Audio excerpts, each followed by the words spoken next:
Chicken மட்டனுக்கெல்லாம் ஈக்குவலான ஒரு உடச்சூத்தின முட்டை பிரியாணி நம்ம கைப்பக்குவத்தில். குக்கரில் 3 ஸ்பூன் எண்ணெய், 2 ஸ்பூன் நெய், எண்ணெய் காஞ்சது நீள வாக்கில் கட் பண்ண 2 பெரிய வெங்காயம், 5 பச்சை மிளகா, ஒரு கொத்து கருவேப்பிலை, ஒரு பிரியாணி இலை. வெங்காயம் எல்லாம் நல்லா வணங்கினதும் 1 ஸ்பூன் இஞ்சி பூண்டு பேஸ்ட்டு, அரைச்ச பிரியாணி மசாலா, 3 தக்காளி. மசாலாலாம் நல்லா வணங்கினதும் 1/2 ஸ்பூன் மஞ்சள் பொடி, 1/4 ஸ்பூன் மல்லிப்பொடி, 1/2 ஸ்பூன் மிளகா பொடி, பொடியை கட் பண்ண ஒரு கைப்பிடி அளவுக்கு மல்லி புதினா, 2 ஸ்பூன் தயிர். மசாலாலாம் நல்லா வணங்கினது ஒரு எலுமிச்சம்பழச்சாறு, 1க்கு 1.5ங்கிற அளவுக்கு தண்ணி, தேவையான அளவு கல்லுப்பு.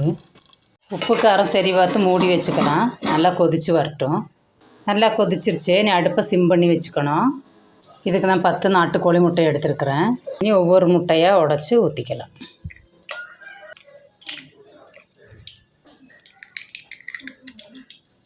எல்லா முட்டையும் உடச்சி ஊற்றியாச்சு. நீ கரண்டி போட்டு எதுவும் இளக்கிடக்கூடாது. அப்படியே 5 நிமிஷம் அப்படியே வேகட்டும்.